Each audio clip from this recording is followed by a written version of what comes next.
I never expected my daughter to show up at my doorstep married. Not on a Tuesday night, not after a double shift that left my feet screaming, and definitely not to a man I'd only met twice. My name is Maggie, and until that moment, I thought I knew everything about my daughter Lily. 24 years of being her only parent had given me that confidence. But there she stood on my porch, her hand intertwined with Jake's, both of them wearing matching nervous smiles and gold bands that caught the porch light. "Surprise, Mom." Lily's voice cracked with forced cheerfulness. "We did it." I gripped my purse strapped tighter, the vinyl creaking under my fingers. The smell of grease from the diner still clung to my uniform, and suddenly I felt every one of my 52 years weighing me down. "Did what exactly?" I managed to ask, though I already knew the answer. Jake stepped forward, all charm and perfect teeth. "We got married, Mrs. O'Hara. This morning, actually." He wrapped his arm around Lily's waist. "We wanted it to be spontaneous, romantic." "Romantic," I echoed, the word tasting bitter in my mouth. Through the fog of exhaustion, memories of another impulsive marriage, my own, flashed through my mind. "Come inside, both of you." My small living room felt even smaller with 3 people in it. Jake settled onto my couch like he belonged there, while Lily perched on the armrest beside him, her legs bouncing with nervous energy. "Mom, I know what you're thinking," Lily started. "Do you?" I set my purse down carefully, buying time to steady my voice. "Because I'm thinking about how you've known Jake for what, 4 months. 5, Jake corrected, as if that extra month made all the difference. 5 months, I said. "And neither of you has a steady job, or a place to live, or—" "Actually," Lily interrupted, her eyes lighting up with that familiar determination I'd seen since she was little. "We were hoping we could stay here. Just until we get on our feet." The ceiling fan whirred above us, pushing around stale air. I noticed Jake's eyes darting around the room, taking in the worn furniture, the faded wallpaper I'd been meaning to replace for years. Something in his gaze made my skin prickle. "Of course you can stay," I heard myself say, because what choice did I have? "The spare room needs clearing out, but—" "Thank you, Mrs. O'Hara," Jake cut in, standing up smoothly. "We really appreciate this.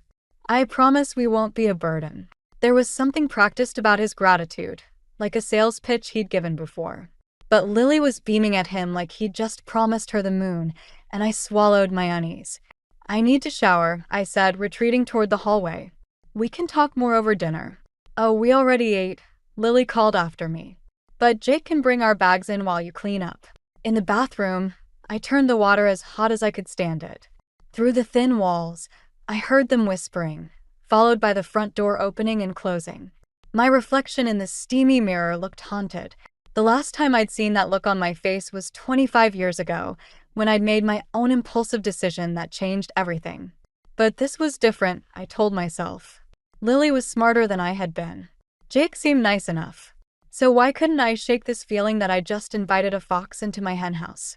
As I stepped into the shower, I heard them moving around in the spare room, their muffled laughter floating through the walls. My daughter was married. To a stranger. And now they were both living under my roof. I closed my eyes and let the water drum against my face, wondering how long it would take before I discovered exactly what kind of man my new son-in-law really was. It's amazing how quickly a house can change. After just 1 week of Lily and Jake living with me, my quiet sanctuary felt like a pressure cooker about to blow.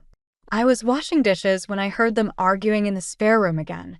Their voices carried through the thin walls, muffled but tense.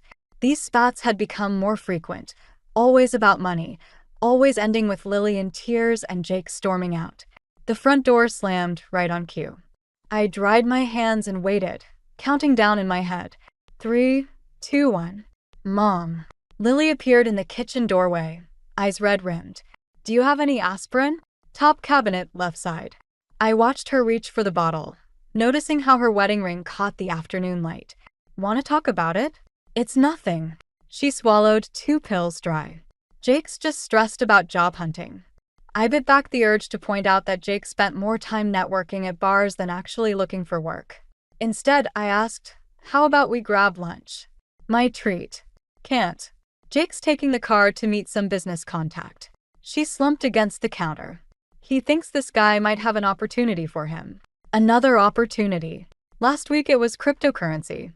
The week before that, some multi-level marketing scheme involving essential oils. The mail slot clattered, and I welcomed the excuse to step away. Bills, junk mail, and a thick envelope addressed to Jake Turner. It had fallen open slightly, revealing what looked like bank statements. My stomach twisted as I caught a glimpse of red numbers. "Lily, honey?" I called out, keeping my voice steady. "Could you come here?" But when I turned around, it wasn't Lily standing there. It was Jake. He must have come back through the side door. "I'll take those." He snatched the mail from my hands, his charm nowhere in sight. "Wouldn't want you troubling yourself with our personal matters." "This is my house," I said, surprising myself with how firm my voice sounded. "If there are financial issues." "There aren't." His smile returned, but it didn't reach his eyes. "Everything's under control. I just need a little time to get things sorted." "Jake." Lily appeared behind him. "I thought you left." "Forgot my phone." He kissed her cheek, tucking the mail into his back pocket. "Don't wait up, babe. This meeting might run late." After he left, Lily helped me prepare dinner, chattering about Jake's potential business ventures like a kid talking about Santa Claus. I nodded along, but my mind kept returning to those red numbers. That evening, my friend Carla called.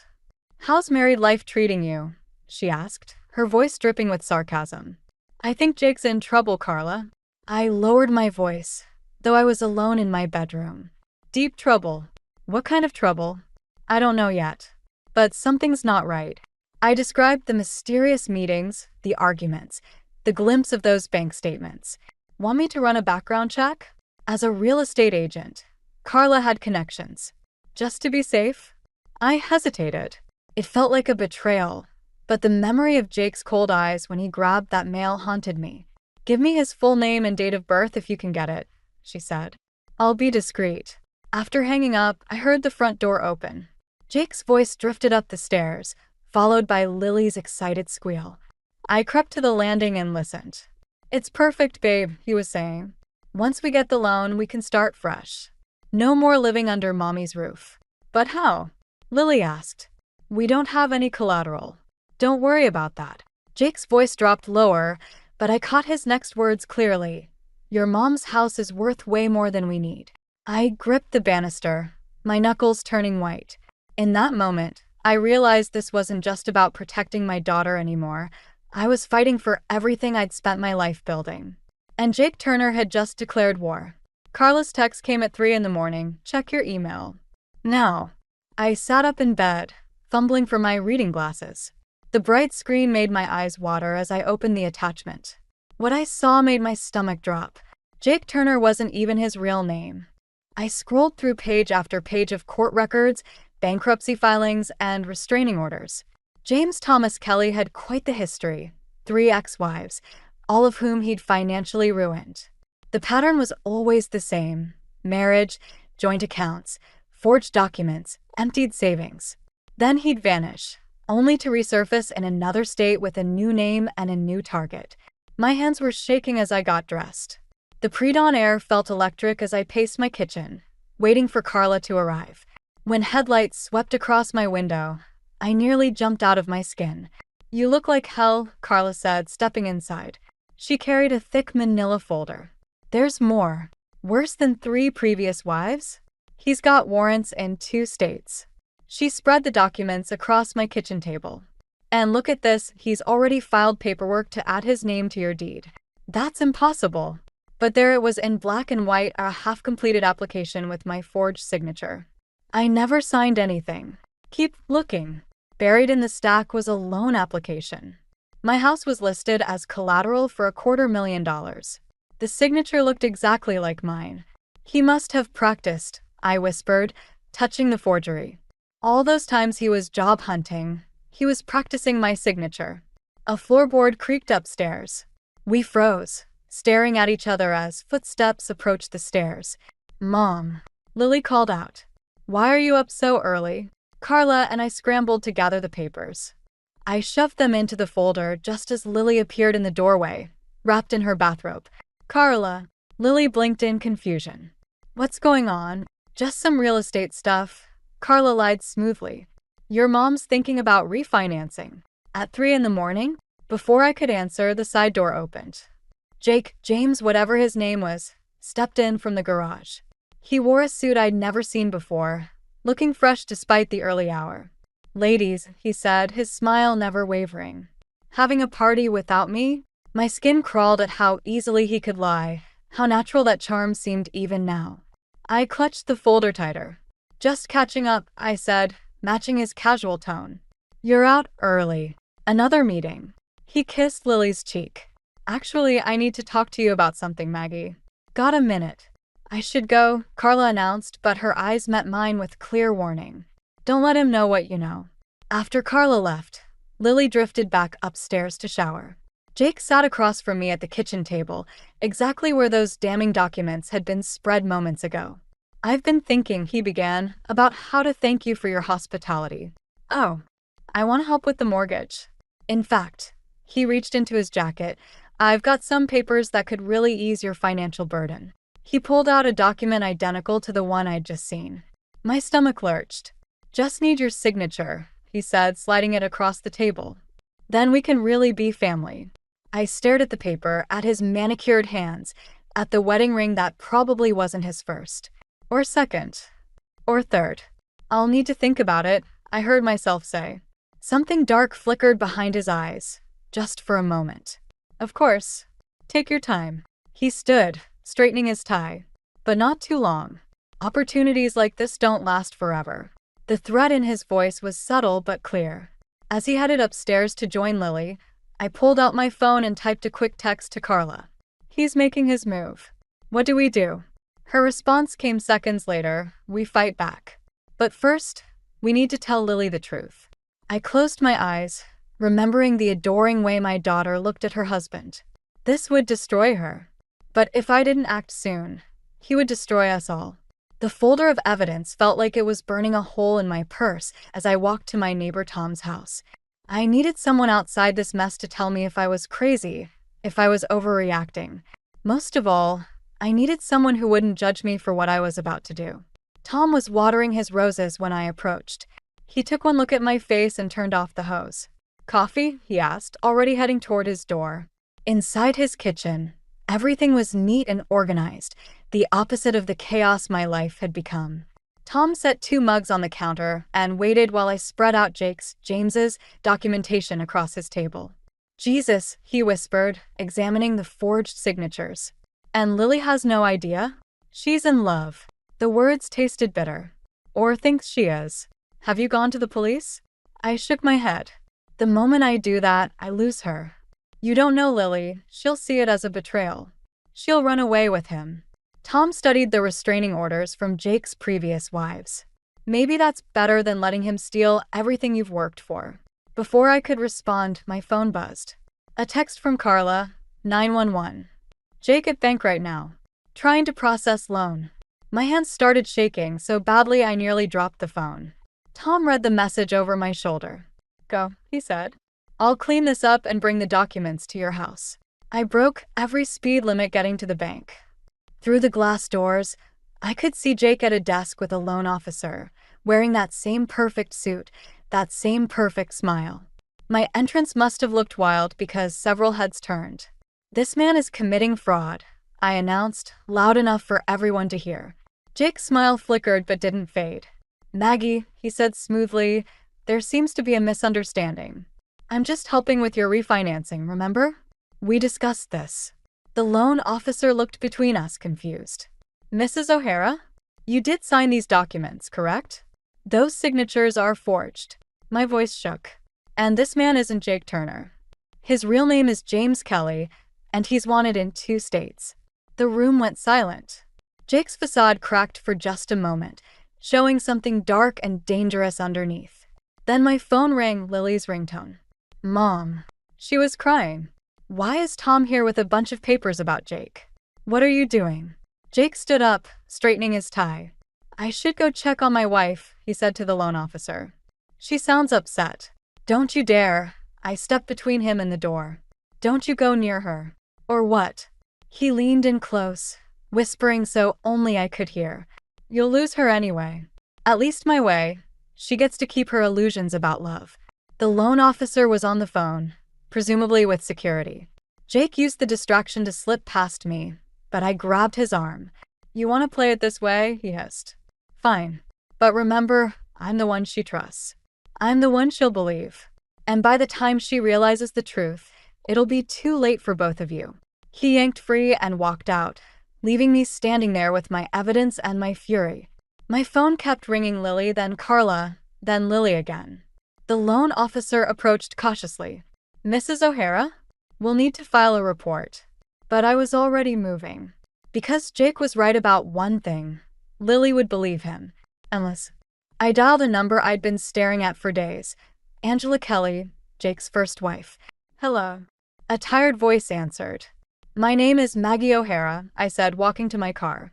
"And I think we need to talk about James Kelly." There was a long pause. Then, "Is he using the name Jake Turner?" "Yes." "Get your daughter and get out of there," she said. "Now, before he does what he did to me." I started the engine, my mind racing. "I can't leave. This is my house, my life." "Then you better be ready for war," Angela replied. "Because that's exactly what you're in for." As I drove home, I realized she was right. This wasn't just about protecting my daughter anymore. This was about stopping a predator before he could hurt anyone else. And I was done playing nice. Angela Kelly's words haunted me as I pulled into my driveway.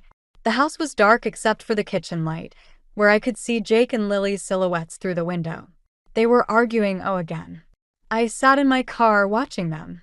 Jake's gestures were controlled, reasonable, while Lily's grew more frantic. Classic manipulation. I'd seen it before, lived it before, but never from this side of the glass. My phone lit up with a text from Angela. "Meeting arranged with Sarah and Michelle tomorrow. Jake's wives number 2 and number 3. Bringing proof." I typed back, "How did you survive it?" "I didn't. Not really. Still paying off the debts he left me with." The kitchen door slammed. Lily stormed out, mascara streaking her cheeks. She spotted my car and froze, then turned and ran toward the backyard. Jake appeared in the doorway, watching her go. When he noticed me, he smiled and waved, like we were neighbors sharing a pleasant evening. I got out of my car, clutching my purse with its damning evidence. "Where's she going? Just needs to cool off." He leaned against the doorframe. "You know how emotional she gets. Like her mother." The casual cruelty in his voice made my fingers itch. "What did you say to her?" "Actually, we were discussing you." His smile turned sharp. "About how your paranoia is tearing this family apart. How you can't let her grow up, be happy." "Happy?" I laughed, the sound harsh in the quiet night. "Like your other wives were happy?" His expression didn't change, but something cold flickered in his eyes. "Careful, Magje." Some might call that slander. Some might call forging signatures and stealing homes fraud. "Prove it." He stepped closer, lowering his voice. "But ask yourself what happens to Lily when you do. When she realizes her mother destroyed her marriage. When everyone sees how you drove away the only man who ever loved her. You don't love her." "No," he agreed easily. "But she believes I do.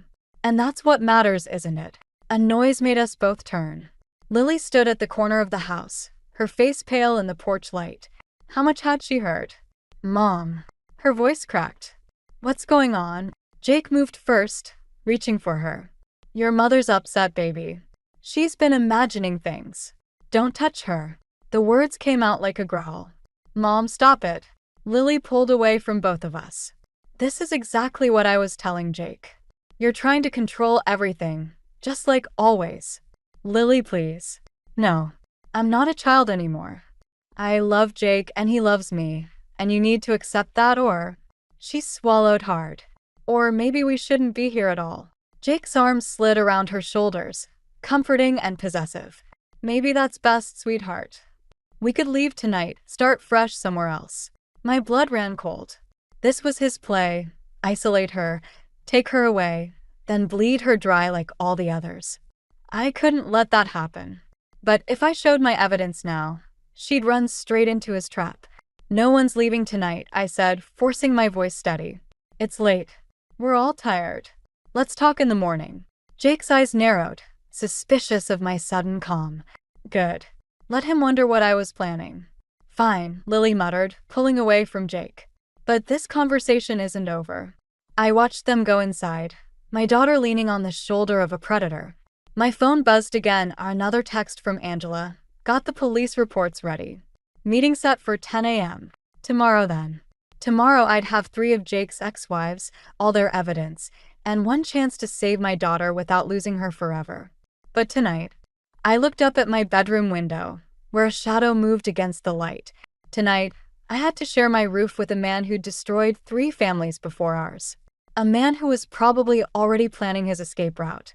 Game on, James Kelly, I whispered to the night air. Let's see who breaks first. The coffee shop felt too bright, too normal for what was about to happen. Angela Kelly sat across from me, her hands wrapped around an untouched latte. Sarah and Michelle flanked her, 3 women united by the same betrayal. 3 versions of my daughter's future if I didn't stop this. He's getting sloppy, Sarah said, spreading photos across the table. Used to wait at least a year before trying for the house. With you, it's been what? 2 months. He's desperate, Michelle added. Lost everything in the last scam. A bell chimed. Lily walked in, her face hardening when she saw me. Jake wasn't with her, small mercies. What is this? She stopped at our table, arms crossed. Another intervention? Sit down, I said quietly. Please. These women, Lily started, are Jake's wives, Angela cut in. Or rather, James Kelly's wives. Lily's face went pale, but she lifted her chin. You're lying. Marriage certificate, Sarah laid it out. Divorce papers. Police reports. Bank statements, Michelle added.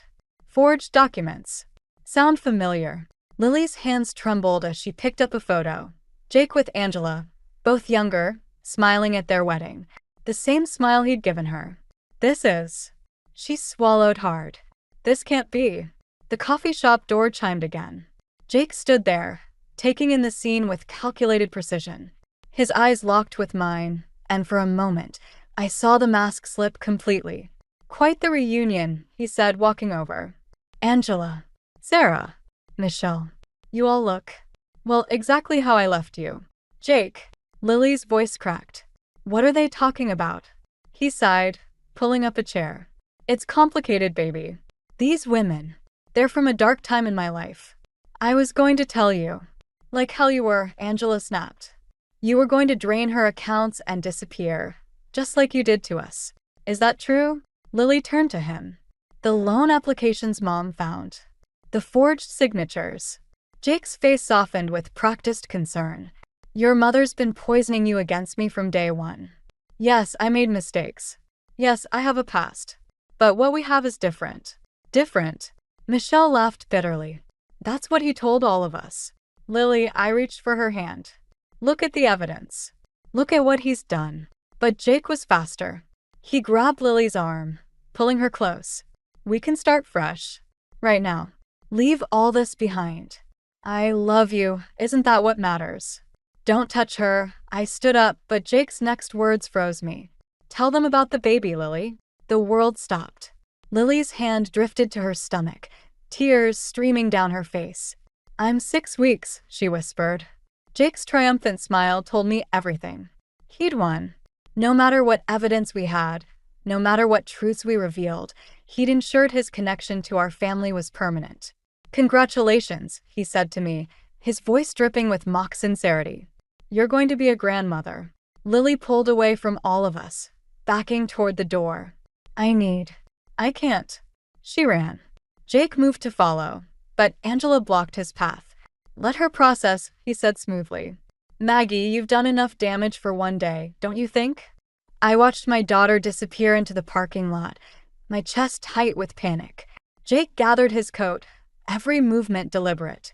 By the way, he paused at my shoulder. I filed those loan papers this morning. Turns out your signature's already on them. Funny how that works. He walked out, leaving me with 3 broken women and a pile of useless evidence. He always has a backup plan, Sarah said softly.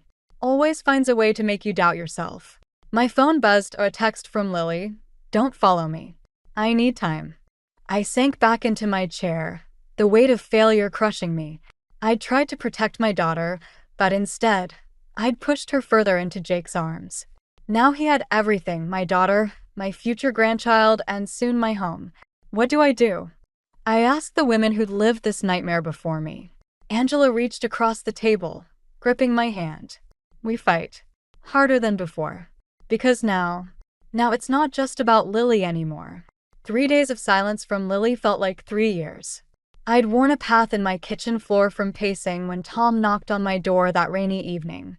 She's at my house, he said without preamble. She needs you. I found Lily curled up on Tom's couch, a stack of papers clutched to her chest. Her eyes were red, but clearer than I'd seen them in months. He emptied our account, she said as I sat beside her. Every penny of my savings. And I found these in his car. She handed me the papers. Loan documents, bank statements, a half-dozen driver's licenses with Jake's photo but different names. And ultrasound photos, not hers, but dated years ago, with another woman's name. He's used the pregnancy story before, she whispered. I'm not. I was never. The front door opened. Jake stood there, rain dripping from his expensive suit. Tom moved to block his path, but Jake just smiled. Family meeting? He stepped inside. How convenient. I have the final loan papers right here. Just need those signatures, Maggie, and we can all move forward. There's nothing to move forward to. Lily stood up, shaking. I know about the other pregnancies. The other wives. The other scams. Something dangerous flickered across Jake's face. Baby, you're confused. Your mother's gotten in your head. Stop. Lily's voice cracked. Just stop lying. Everything I did was for us. He switched tactics, his tone softening. Yes, I made mistakes. But the money's real now. One signature and we're set for life. Using my mother's house as collateral? Lily laughed bitterly. Like you used Angela's? And Sarah's? And Michelle's. Jake's charm vanished. You ungrateful little. He lunged forward. I moved without thinking, putting myself between them. Touch her and it's assault charges on top of the fraud. Fraud. His laugh was ugly. Your signature's already on those papers, remember? Good luck proving otherwise. Actually, Tom spoke up, holding up his phone. I think this conversation will help with that. Jake's eyes widened as he realized he was being recorded. He backed toward the door, calculations running behind his eyes. You really want to do this? He snarled. Fine. But remember, I've got nothing left to lose. You really think this ends here? No, I said quietly. It ends at the police station. Angela, Sarah, and Michelle are there right now, filing charges. All they needed was one more victim to establish a pattern. And proof of intent, Lily added, her voice stronger now. Like this conversation. Jake's hand twitched toward his pocket, his car keys. But Tom was faster, blocking the door. Move, Jake growled. Make me. The punch was swift, but Tom was ready. They grappled, crashing into the coffee table. I grabbed Lily, pulling her back as Jake broke free and bolted for the door. He made it 3 steps into the rain before police lights flooded the street. Perfect timing, Carla, I whispered, watching my friend step out of her car, where she'd been waiting with her phone ready to make the call. Jake tried to run, but slipped on the wet grass. As the officers approached, he looked back at us, at Lily specifically, one last time. I did love you, he said. In my way. Lily stepped forward, out of my protective grip. No. You loved what you thought you could take from me. There's a difference. We watched them put him in the police car. Lily leaned against me, her body shaking with sobs or laughter. Maybe both. Mom, she whispered. I'm sorry. For not trusting you. For not seeing. Sure. I held her closer. You saw it when it mattered.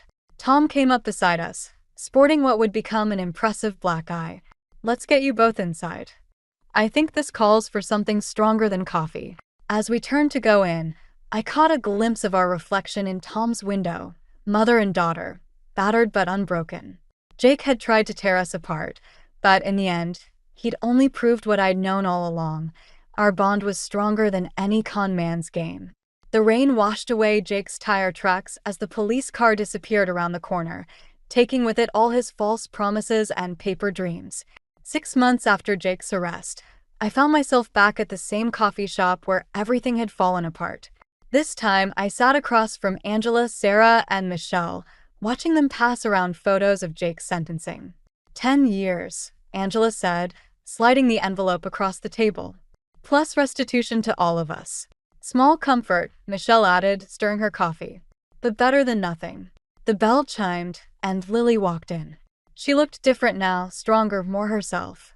The shadows under her eyes had faded, replaced by a quiet determination I recognized from my own mirror. Sorry I'm late, she said, pulling up a chair. The support group ran long. She'd been attending meetings with other fraud victims, turning her pain into purpose. Sometimes she came home angry, sometimes in tears, but always moving forward. How's the house hunting going? Sarah asked. Found a small apartment, Lily smiled. Mom's helping with the deposit. Speaking of help, Angela pulled out some papers. The settlement money came through. We thought, maybe, we could do something good with it. The proposal laid out a foundation, a network to help other victims of romance fraud. Legal support, counseling, emergency funds. All the things we'd wished we'd had. We need someone to run it, Michelle said, looking at Lily. Someone who understands both sides of the story. Lily's hands trembled slightly as she read the details. I don't know if I'm qualified. You are, I said quietly. Because you found the strength to walk away. The coffee shop door opened again. Tom walked in, his black eye long-heeled. He'd been coming around more often lately, bringing dinner or fixing things around the house. Neither of us had put a name to it yet, but something was growing there, slow and careful. Ladies, he nodded to the group. Mind if I steal Maggie for a minute? Outside, the spring air carried the scent of new beginnings. Tom handed me an envelope. It came today, he said. Thought you'd want to see it. Inside was a letter from Jake, postmarked from prison. My hands shook as I read. Maggie, I've had time to think. About patterns, choices, the lies we tell ourselves. I'm not asking for forgiveness, I don't deserve it. But I want you to know you were right. About everything. Especially about Lily. Take care of her. She's lucky to have a mother who sees clearly what love really means. James. You okay? Tom asked. I looked through the window at Lily, animated now as she discussed plans for the foundation. At Angela, Sarah, and Michelle, who'd turned their pain into purpose. At my own reflection, no longer haunted by fear. You know what's strange? I folded the letter carefully. I thought catching him would feel like victory. But this, watching Lily heal, seeing these women support each other, this feels more like justice. Tom's hand found mine. Sometimes the best revenge is living well. Mom. Lily appeared in the doorway. We need your input on something. Inside, the women had spread out budget proposals and outreach plans. They were building something new from the ashes of their shared trauma. We're thinking of calling it Clearsight, Lily explained. Because that's what saved us all in the end. Being able to see through the lies, see what really matters. I looked at my daughter, really looked at her. The naive girl who'd shown up married on my doorstep was gone. In her place stood a woman who'd faced her mistakes and chosen to grow from them. What do you think? She asked. I squeezed her hand. It's exactly what we need. As we worked into the evening, planning and dreaming, I realized something. Jake had tried to destroy us. But he'd accidentally created something stronger. A network of women who refused to be victims. A daughter who'd found her purpose. And a mother who'd learned that protection sometimes means letting go. The coffee shop lights dimmed, signaling closing time. Tomorrow would bring new challenges, new stories, new women needing help. But for now, in this moment, we were exactly where we needed to be. Clear-sighted, at last.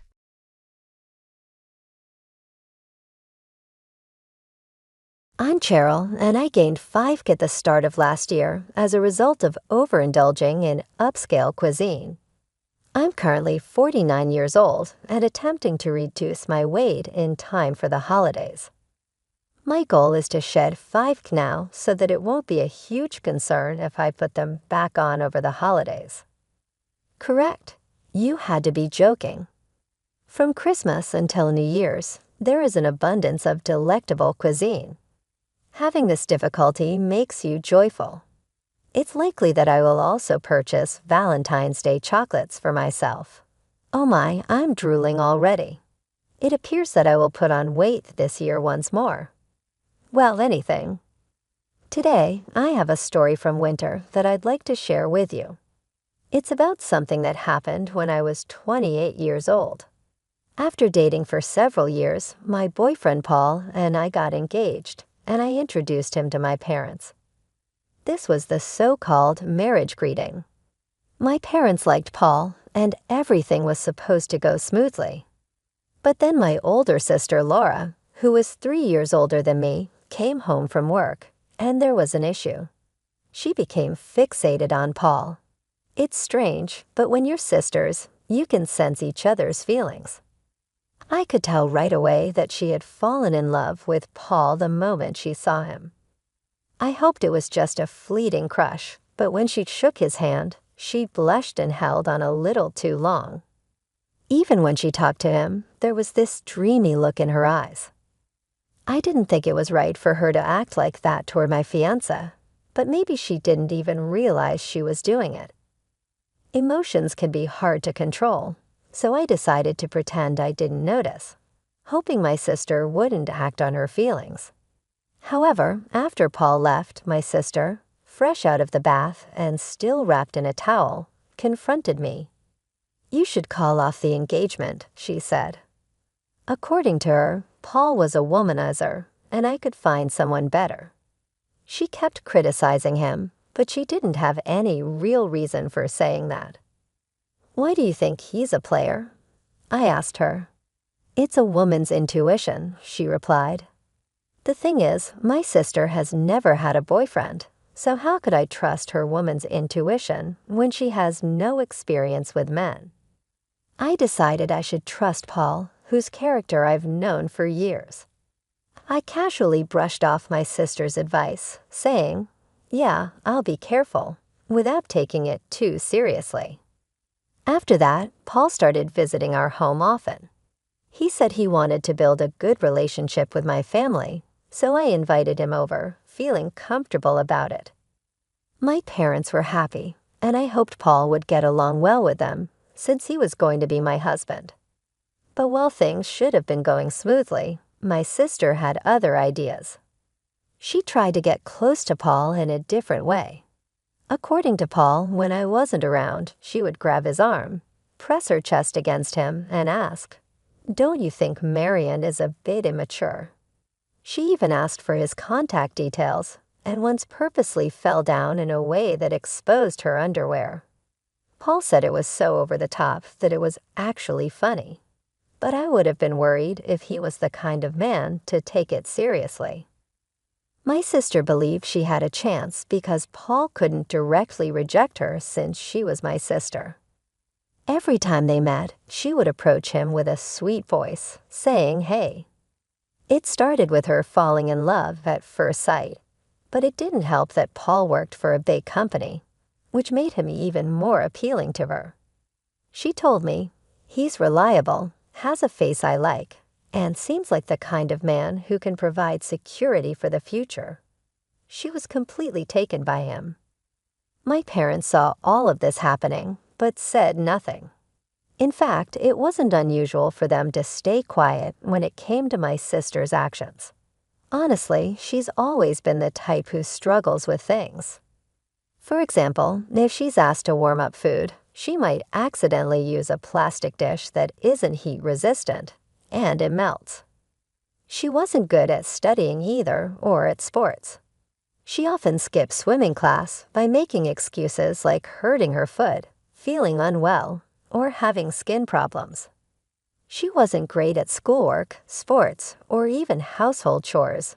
And to be honest, she's not particularly good-looking either. Still, because she's the eldest daughter, my parents always treated her differently, giving her special treatment. They even quietly pushed the responsibility of supporting her onto me. I was constantly told to make sure she stood out, but without drawing attention to myself. It felt unfair to be treated so differently as siblings, but I guess my parents saw her as someone who couldn't do much on her own and felt sorry for her. On the other hand, I've always been the type to do things quickly and efficiently. Maybe the adults didn't see much value in helping someone who could handle everything themselves, so I became good at managing my sister's needs. Sometimes I would even pretend to be less capable in public to keep the balance. But as I grew out of my teenage years, I realized that continuing like this wasn't going to help me in the long run. I started pushing back against my parents and doing things my way. If I had kept going along with everything, I would have become someone who couldn't do anything. When I started standing up for myself, my sister didn't like it much because she was losing my support. But we never really had a bad relationship. We could still talk normally, and sometimes I even gave her advice when she had problems. Our family had its issues, like being too protective of my sister and a little bit of tension between us. But I still thought we were a pretty normal family. However, things changed when Paul didn't return my sister's feelings. She couldn't handle the fact that her younger sister was getting married before her. The night before my wedding, my sister blurted out to our parents, "I can't accept that my younger sister is getting married before me." My dad tried to calm her down, saying, "Don't worry, Laura. You'll find a good partner soon too." I agreed with him. "Yeah, Laura, it's not a big deal." But she wasn't having it. Normally, the older sister gets married first, then the younger one. It's too soon for her. The wedding is tomorrow. I reminded her, "What are you talking about, Mom? Don't you care about me? I'll be the poor older sister who's left behind while her younger sister moves on." She cried. That night, I listened quietly from the hallway as my sister and our parents argued. Should my sister really get married first? If I waited for her to marry, I would end up growing much older without any progress in my own life. What was she thinking? I hoped she would calm down after venting her frustrations. Then I heard something shocking. "We won't attend the wedding tomorrow, Laura. Please be okay with that," my father said. What? Both my parents agreed not to come to my wedding just to make my sister happy. I couldn't believe it. It was like they were under some spell, doing whatever she wanted. This went way beyond simply indulging her. Even then, my sister sighed, still not fully satisfied. Fine, I'll compromise. Let her have a wedding that nobody acknowledges. It was clear she didn't want me to marry Paul, likely because she had feelings for him. It was unbelievable that my parents wouldn't attend my wedding because of my sister's jealousy. The day of my wedding came, but I barely slept the night before. Instead of excitement, I felt anxious and uncomfortable, constantly thinking about what had happened. I'll never forget the satisfied smile on my sister's face when my parents told her they wouldn't be there at the venue. I had to explain to Paul and his parents why mine weren't coming. I apologized and said my sister doesn't support this marriage, so my family won't be attending. I told them it was heartbreaking to say that my own parents weren't coming to my wedding. My in-laws were shocked and couldn't believe there were parents who wouldn't attend their daughter's big day. After hearing my story, they stayed silent for a while. The mood felt so heavy. But then my mother-in-law gently took my hand, and my father-in-law placed his hand on top of ours. "Remember, your family is here with you. Don't let this day be a sad one. Come on, why don't you smile?" My mother-in-law said warmly. Her words made me tear up. Paul, seeing me cry, softly stroked my head and said, "Ashley, I'm your husband now, so please stop saying that your family isn't here." My in-laws and Paul quickly tried to cheer me up, jokingly telling me not to cry because my makeup would smudge. Then my mother-in-law looked at me with kindness and said, "Ashley, I know things are hard with your family back home, but this is the start of a new life. Let's build your own family together." Even though I felt abandoned, her words and her strong embrace gave me comfort. Paul and my father-in-law joined in with hugs, and I told myself that everything would be okay. Like my mother-in-law said, this was a new beginning. I promised myself that I would build my own happy family. On that day, I officially married Paul. 18 years have passed since that day. In that time, Paul and I had a daughter and 3 sons. Our daughter is capable and looks after her 3 mischievous brothers, who sometimes turn the house upside down. I surprise even myself with how often I end up shouting, "Stop it now." Paul's career has been going well. We bought a house and have been living a stable life. But then something unexpected happened. My father, mother, and sister showed up at our house after the wedding. I had kept my distance from them and hadn't given them our new address yet. Somehow, they found us and came unannounced. When they appeared, instead of a warm, long time no see, the first words out of my mouth were, "What do you want?"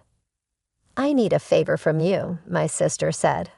My parents added, "It's something only you can do for us," looking at me with serious expressions. I had no idea what they could possibly want after 18 years of silence. Half curious and half afraid, I wondered what was going on. I stayed quiet as my mom spoke up. "We want you to give Paul to your sister." "What?" Both Paul and I were stunned by her words. "Wait a minute. What do you mean I need to give Paul away?" I asked sharply. My parents both looked away, guilty, while my sister stood there, smug and proud. She's still single, and she's turning 45 this year. "That's a problem," my father said. His words made no sense to me, and Paul looked just as confused. "Actually," my father continued, "the company she worked for recently went out of business, and she's unemployed now. It's tough. We're worried about her future being single and without a job. We hope you understand. Since you're sisters, you should feel the same way." In my mind, I thought, no, I definitely don't think so. But I stayed silent, waiting to see what they would say next. I was getting frustrated with how slowly my father was speaking, but I held back from saying anything, eager to hear his point. "She's always liked Paul, and she's still alone because of it. You've had your time with him. Could you let her have him for the rest of her life?" What? Paul and I were speechless. My parents kept pleading, "Please," while my sister stood there confidently, certain she would get what she wanted. Given how my parents always catered to her, it made sense that she believed this, but the request was outrageous. As I put my head in my hands, Paul pulled me aside and whispered, "This could actually be a chance." "A chance? What do you mean?" I asked. "Well, remember that joke you made when you were drunk? It's like it's coming true," he said with a small grin. "Then should we go with it?" I asked. We stood up and turned back to face my sister and parents. "Do you really love Paul that much?" I asked. My sister was caught off guard. She blinked in surprise and repeated, "Yes, yes. I've loved him all this time." "Wow, that's some serious love," I said. "You've been in love with him for 18 years, even though he's married to me." "Yes," she said. "It's been so painful watching you and Paul together. It should have been me." Paul and I could barely hold back our laughter at her serious tone. I took a deep breath and said, "All right, I give up. If you love him that much, I'll step aside." My parents were shocked. My mom quickly asked, "Really? Don't you love Paul too?" "No, actually," I said, looking at Paul. "To be honest, I've always liked Laura." Paul played along, turning to my sister and saying, "Yeah, I've always liked her too." My sister's face lit up with joy. "Really?" she asked, her face flushed with excitement. "I knew it. You never resisted when I hugged you, and your eyes always looked so loving," my sister said excitedly. "I've been waiting for this moment, and finally it's here." I had to hold back my laughter, and I could see Paul pretending to cry, though his shoulders were shaking from trying not to laugh. "We'll always be together from now on," Paul, my sister, suddenly said, acting as if they had been a couple all along. She was so casual about it, like she'd been living in this fantasy for the last 18 years. "Laura, I'm happy," Paul replied with a smile. "Please be my support from now on." "Yes, absolutely," she said, clearly thrilled. "So I'm going to quit my job," Paul announced, grinning. My sister's smile faded in an instant, and her face turned to shock. "Really?" "Yeah, I want to be with you all the time, Laura, so I'm quitting my job to always stay by your side." "What?" she stammered, clearly not expecting this. "I won't even go outside anymore," Paul continued cheerfully. "I'll follow you everywhere. I'll even watch you do housework." My sister froze for a moment, her panic setting in, while our parents looked visibly disturbed. "But I'm not working either. This is a problem," she muttered. "What's the problem?" "If we're together, we have nothing to fear." "We don't need money to be happy," Paul replied. "But nowadays we need to pay for things like insurance. It's not like the old days. We can't just live on love alone," she argued, her eyes starting to lose focus. Sensing the moment was right, I jumped in. "Paul, if we end up divorcing, I'll be taking a large share of the assets, so you better pay up." "Don't worry," Paul said with a laugh. "Your sister and parents will take care of everything." Hearing this, my parents turned pale and exchanged worried glances. "Laura," my father said, "this is hard to admit, but this isn't right. Stealing your sister's husband is wrong." "Exactly, Laura," my mom added, suddenly backing away from the plan. It was as if all the passion and support for my sister vanished in an instant. "What are you talking about? You promised Paul to me," Laura yelled, her frustration growing. "That was before," my father began, but she cut him off. "I don't want to hear it. Doesn't anyone support me?" Laura screamed, and in her frenzy, she grabbed my mom's hair. My father tried to calm her down, but it was chaos. In the middle of all this, Paul calmly spoke up. "Laura, to be honest, you're not my type. I respect you as Ashley's sister, but that's it." Everyone fell silent, their attention now on him. "I don't really want to interact much with you, especially when you look at me like that," Paul said. "That gaze actually turns me off. Knowing that someone has unreturned feelings for me is really uncomfortable." His honest words left my sister and parents speechless. "But Paul, what was all that earlier?" my sister asked, clearly confused. "Stop acting so casually with someone else's husband," I said firmly. "There's no way he could fall for you. We have a family, and we're happy." As I said this, I stopped my sister, who was walking toward Paul with a pale face. "You tricked me," she shouted. "How could you think that someone who hasn't contacted you in 18 years still loves you? Isn't that a bit unrealistic?" I asked. My sister's face turned red, and she started to tear up, clearly out of frustration. "If you were really attractive, maybe it would be different. But no one finds charm in someone who is unemployed, dependent on their parents, and can't do basic things because their mom has always done them. At your age, a marriage wouldn't last long with those traits," I said plainly. Paul quietly chuckled behind me.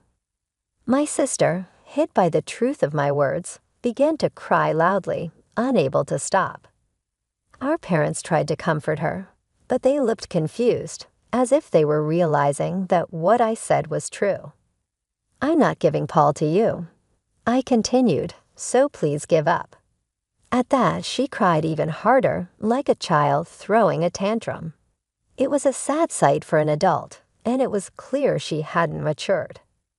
"Take this as a lesson, and please don't involve yourself in our lives again," I said. "No matter what trouble you face in the future, don't expect any help from us." With that, I slowly closed the front door. When my children asked what happened, I simply said, "It's Halloween season, and it seems a ghost came early." My eldest suggested we exorcise the spirit, but I stopped the idea, though it did feel like there was a ghost wailing outside as my sister continued to cry. 6 years passed, and she's still single. She found a job but got fired for inappropriate behavior, and she caused trouble by rushing into a marriage that didn't work out. Now she's banned from matchmaking events and seems likely to stay single for life. My parents, despite being tired, are still working part-time jobs to save money for her. They've probably realized they can't rely on her to take care of them in the future. Hopefully, they now understand the consequences of spoiling her all these years. I spend my days as a homemaker without having to worry about school fees for my kids, thanks to my smart children and my husband, who has a stable job. Sometimes I wonder if working outside the home would help me burn off the extra calories I gained during the holiday season from eating too much. My daughter, who is already slim, is entering her growth phase and has been talking about wanting to go on a diet. I'm trying to convince her not to. You can think about dieting when you're older. Like me, I tell her.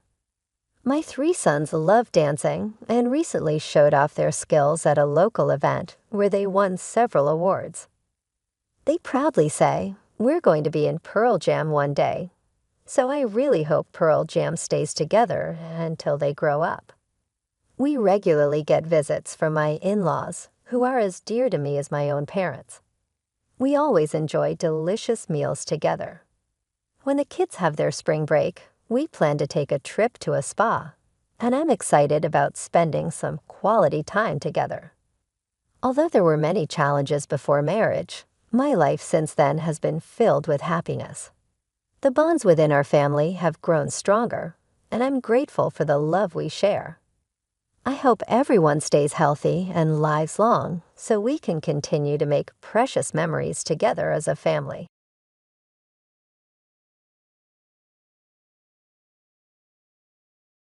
Hi there to all of you. I am your narrator, Rebecca. I want to tell you my tale today. I have my share of difficulties, just like many of you, especially with my mother-in-law, Emma. She's the kind that constantly pushes the boundaries that my husband, Anthony, and I have established and loves to be in charge. We struggle to enforce these limits in spite of our repeated warnings, which gives Emma tremendous control over our life for a long amount of time. She didn't express her hate for me or act rudely, but she did have her subtle ways of letting me know when she wasn't happy. Not only did she not hesitate to criticize my personal style, but oddly enough, she also did not hold back while discussing her own kid. She's done a lot of things without our permission, but our wedding stands out as one particularly noteworthy example. Emma decided to do all the changes herself, including the cake, flowers, and decorations. While we were able to prevent her from changing the location, we were forced to comply with her decisions on everything else or face financial damages. She would always respond, when questioned, by saying she thought she knew best and had better preferences. It was annoying and offensive that her costly tastes could not conceal her disrespect for our decisions. For his part, Anthony never considered breaking off communication. He found it difficult to confront his mother. I did my best to ignore her encroachments, and things were steady for a time. That is, until Emma discovered a fresh approach of voicing her thoughts. My partner, Anthony, and I finally purchased our ideal house after years of saving. I took great care to decorate it so that it reflected our personality, and it was just right for us. But Emma's response was everything but amusing. She said the apartment looked cheap and disgusting, criticizing our selections and the way we decorated it. She argued that we had consulted her, but we made it plain that we were happy with our home exactly the way it was, and that our decisions were definitive. We refused to back down in the face of her objections and promises to make our area more to her liking. We meant to maintain our house a reflection of ourselves, not hers. By posting this, I want to connect with people going through similar things as well as just rant. It serves as a reminder that although we have no control over the actions of others, we do have control over our own reactions and values. Emma's insistence that we make adjustments based on her recommendations has always annoyed me. But Anthony and I were determined to keep her out of our decision-making this time. We stood our ground through her incessant messages, calls, and unannounced visits. But Emma was never one to back down, and she came up with a more devious plan to break the silence. After years of saving, Anthony and I finally bought our house, so we decided to reward ourselves with a little trip out of state. We hadn't been able to go on a vacation in a very long time, so having a little extra cash felt like the ideal chance. While we were away, our house was meant to be unoccupied, but a nice man in his 70s from our neighborhood offered to watch it. We weren't anticipating any problems, but he promised to let us know if anything appears strange. You can imagine how shocked we were when he called to say he'd seen 4 women coming into our home. We were alarmed and asked for further information. One woman's description fit Emma perfectly. Anthony and I were perplexed and furious, and we needed to know what was going on. I gave Emma a straight call to confront her. "Why are you in our house, Emma? Our neighbor witnessed you and a few others entering." "Oh, I'll be staying here for 2 weeks with my friends. Just 4 of them," she casually said. "But don't worry, there won't be any crazy gatherings." We agreed that it would be pleasant to spend some time together. In addition, your home needs some maintenance. Consider it as your personal house visitor. We're not even at home, though. If we weren't present, why would you invite your buddies over? Perplexed, I inquired. Remain calm. I'll keep them entertained. Additionally, take into account that we are keeping your house safe in light of the previous break-ins in the area. This approach is preferable, particularly in light of all the riches Anthony and you own. Nothing going missing right now would be undesirable, would it? Emma thought to herself. Her explanation was somewhat valid, but her behavior was completely unwanted and intrusive. It was another example of her pushing limits under the cover of worry about our new house. I found her tone to be suspicious and unsettling during our talk. It felt too easy, the nonchalant way she brought up house-sitting, as if she had planned this visit long in advance. I had a few concerns when she showed up with pals without warning, even though I knew we weren't home. It seemed like she had entered our home with her key, and I feared to think of what may have occurred if our neighbor hadn't seen and let us know straight away. Although I was appreciative of his watchfulness, I couldn't get rid of the uneasy notion that made me wonder whether I was being too thankful. I told Anthony about my worries and how uneasy I felt that Emma was inviting strangers into our house. I found it difficult to grasp her intentions, and it simply didn't set right. Anthony seemed to take it in stride, believing it was fortunate that someone was looking after our home, which might deter burglaries. But my worries extended beyond the threat of theft. Emma's history of overstepping boundaries was well documented in our experiences with her, and this felt like another glaring example. He tried to reassure me, suggesting we address the issue with Emma once we returned home. He acknowledged that his reluctance to confront his mother had to change, especially given her recent actions. I understood his difficulty, knowing that Emma had raised him alone, but something had to give. I still felt anxious, not entirely reassured by Anthony's resolve. The following day, our neighbor's call only heightened my unease. He asked if we were still on vacation, and I explained Emma and her friends were at our house supposedly to keep it safe. His next words sent a chill down my spine. He reported hearing a lot of noise coming from our home. Not the usual sounds of someone living there, but more akin to renovation work. This unexpected news left Anthony and me speechless, grappling with the implications of Emma's actions in our absence. The situation was becoming increasingly alarming, challenging our initial perceptions and forcing us to confront the unsettling reality awaiting us upon our return. The revelation from our neighbor made everything fall into place. Emma, my mother-in-law, had often expressed her disdain for my decorating skills, deeming them tasteless while insisting she knew better. Her sudden silence regarding our decor after learning about our short getaway now felt ominously significant. Anthony speculated about the nature of the noises, wondering if there might have been a misunderstanding. However, the neighbor's observations of delivery trucks and interior decoration items, along with the sight of Emma and her friends actively participating in the changes, left no room for doubt. It turned out that one of her companions was a known interior decorator, a detail that only deepened our suspicions. The thought of Emma taking it upon herself to overhaul our home's interior without our consent was heart-wrenching. Both Anthony and I were in a state of disbelief and panic. Grappling with the reality of her unwelcome intrusions, we expressed our gratitude to the neighbor for his vigilance and clarified that Emma's actions were unauthorized, underscoring the gravity of the situation.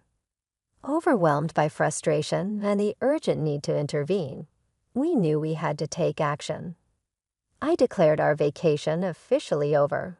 I couldn't enjoy another moment under the weight of this betrayal. Anthony shared my distress, apologizing for his mother's unrestrained actions and baffled by her choice to involve friends in this unwarranted project. Faced with no other option to halt Emma's endeavors before more damage was done, I contemplated involving the authorities. However, the thought of calling the police on Emma felt distressing for Anthony. Ultimately, the urgency of the situation outweighed our reservations. With Anthony's reluctant consent, I contacted the police to request a welfare check, citing the ongoing disturbances reported by our neighbor. Although this decisive action felt drastic, it seemed to be the only viable way to protect our home from further unauthorized alterations. When I called the police, I refrained from disclosing my suspicions, but mentioned that my mother-in-law and her friends were staying at our house. Given the recent spike in burglaries, the police took my concerns seriously and conducted a welfare check. The feedback from the officers was nothing short of shocking. They reported that our home was in chaos, with ongoing demolition causing dust and damage everywhere. My carefully selected decorations were either mishandled or missing, a clear testament to their disregard for our belongings. Upon returning home, the reality was as bad as the police had described, if not worse. The images they shared revealed the extent of the havoc during our absence. Overwhelmed by the scene, I experienced an intense emotional breakdown, feeling inconsolable. Anthony, though deeply injured, managed to maintain his composure enough to engage directly with the police. He made it clear that his mother had massively overstepped by undertaking renovations without our permission, resulting in significant damage. The officers on site sympathized with her plight, acknowledging the financial and emotional toll of her unauthorized alterations. Faced with the choice of pressing charges for property destruction, Anthony and I agreed we wanted to hold Emma accountable for her actions. The police were supportive, offering to initiate the legal process on our behalf and promising to provide further documentation of the damage. In the meantime, we arranged for my sister to watch over the house until we could return. Anthony took charge, determined to ensure his mother faced consequences for her recklessness, while I unleashed every curse I could muster. In my state of distress, I struggled to find the right words to express my feelings about Emma. However, Anthony handled the situation with a level of calm and decisiveness that felt nothing short of heroic. He promptly arranged our return flights, determined to tackle the aftermath of Emma's intrusion as quickly as possible. Our immediate focus shifted to rectifying the chaos she had caused and beginning the arduous process of rebuilding what had been carelessly destroyed. Upon our arrival back in our hometown, we wasted no time and headed straight to the police station to take formal action against Emma's unauthorized renovations. We presented the officers with photographs showcasing our home's original state alongside the devastation she had inflicted. The officers were visibly appalled by the extent of the damage and suggested we pursue legal action for the havoc she had wreaked.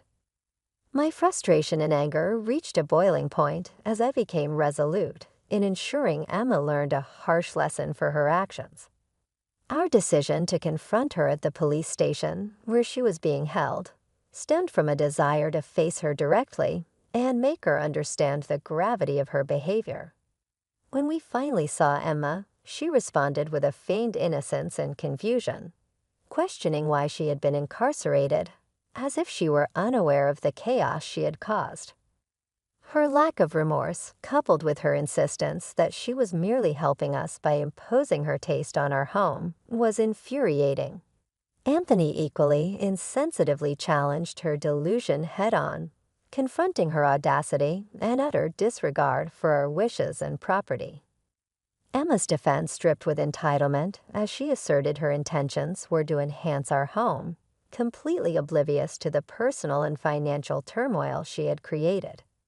She even had the audacity to critique my taste, proposing to fix everything if released, unaware of the severity of her actions. However, our resolve was unyielding. We informed her that she would never be allowed near our home again, and that we were pressing charges for property destruction. It was in that moment that the reality of facing legal consequences seemed to dawn on Emma. Panic set in as she turned to Anthony, carefully trying to portray me as the villain for insisting on accountability and pleading for his intervention. Her desperate plea, however, fell on deaf ears. United in our decision, we were determined to see the legal process through, ensuring that Emma faced the repercussions for her unwarranted intrusion and alterations to our home. Watching her grasp the reality of her situation marked a pivotal moment in our stand against her overbearing and invasive behavior. Anthony unequivocally supported my stance, and as he spoke, I could see Emma's astonishment. "Mom, Rebecca's right," he asserted. "By transforming our home according to your preferences, you've disregarded our boundaries. It's time to face the consequences." After everything that had transpired, this was the final straw. Anthony firmly stated the breach of trust and respect that had occurred. Despite Emma's protests and her attempts to sway him with emotional appeals, he remained resolute. He emphasized the necessity of compensation for the sense of damage she had caused, highlighting the serious financial implications she now faced. When confronted with the reality of her actions and their consequences, Emma broke down. She hadn't anticipated the lawsuit or the significant dent it would make in her savings. Her tears and pleas for mercy were a stark contrast to her previous sense of entitlement. However, her claims of financial hardship did little to sway our decision. "You should have considered the consequences before taking such drastic actions," we countered. Her appeals for leniency, cloaked in claims of good intentions, were dismissed. Anthony and I recognized them for what they were: manipulation tactics. Our resolve remained firm, and despite Emma's tearful apologies and last-minute remorse, the damage to her home and our trust was irreparable. Leaving her at the police station, we returned home ready to rebuild from the turmoil she had caused. Emma's release on bail and her subsequent uninvited appearance at our home only reinforced our decision once again. Anthony firmly delineated our boundaries, insisting on no further contact. Emma's desperate attempts to regain favor only confirmed the necessity of our actions in setting these boundaries and holding her accountable. We made the decision to stay in our damaged but still livable house because we were determined to prevent more disruptions to our home, calm in future. We filed a lawsuit to demand compensation, And in the end, the judge found in our favor, ordering Emma to make large reparations. She just avoided jail time, but she was also mandated to pay our attorney's fees. Emma started crying again as the judge showed his contempt for her behavior. But any compassion we might have had for her had long ago faded. All she was doing was dealing with the fallout from her decisions. Emma's pals and other members of her social circle, who had been part of her scam, immediately stopped hanging out with her because they didn't want to be linked with her foolishness. Emma came to us in tears after the court's ruling, pleading for our forgiveness and expressing her sorrow over her financial situation, which had gotten worse because Anthony had stopped giving her assistance. Though he had generously granted her an allowance, he made the decision to stop it because of her destructive conduct and the ensuing legal issues. She begged fervently, emphasizing her precarious financial circumstances, but we were unmoved. Anthony remained steadfast in his determination and emphasized the need of accepting responsibility for one's conduct. Emma proposed that we move into our guest room as a way to patch things up and maybe get our finances back on track, but we flatly refused. Anthony signaled that she was no longer welcome in our house or in our life, indicating that we would need some time to recover and reevaluate where she fit in, if there was still room for her. Emma's amazement and despair at Anthony's position culminated in a tearful incident outside our door. But we were determined to break things up since we had personally seen her deceptive behavior. In the months that followed, we felt a renewed sense of tranquility. Anthony and I were able to adopt a more carefree and optimistic attitude on life, since Emma's critical presence was no longer there. This experience made us think about keeping this distance indefinitely in the hopes of a future devoid of conflict and meddling. In the hopes that this choice would help us live the happy, fulfilled life we've always imagined, we look for guidance and understanding as we travel through this process.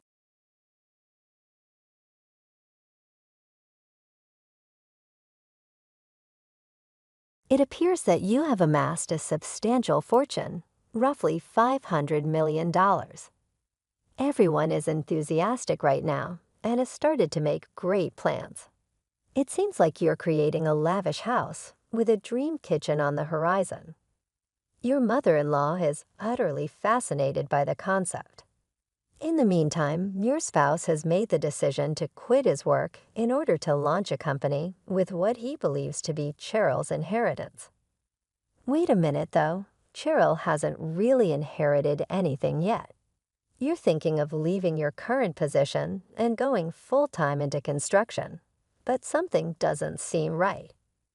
Why launch these ventures headlong without any real funding? You obviously have some money, but before we go all in on building a house, how about taking the family on a vacation? How does your father-in-law's suggestion of a trip to Hawaii sound?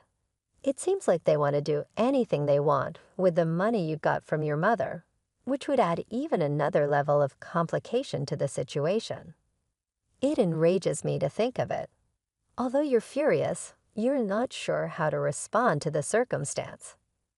To better grasp how things transpired, let's go back a few months. I'm a 36-year-old high school teacher by the name of Cheryl.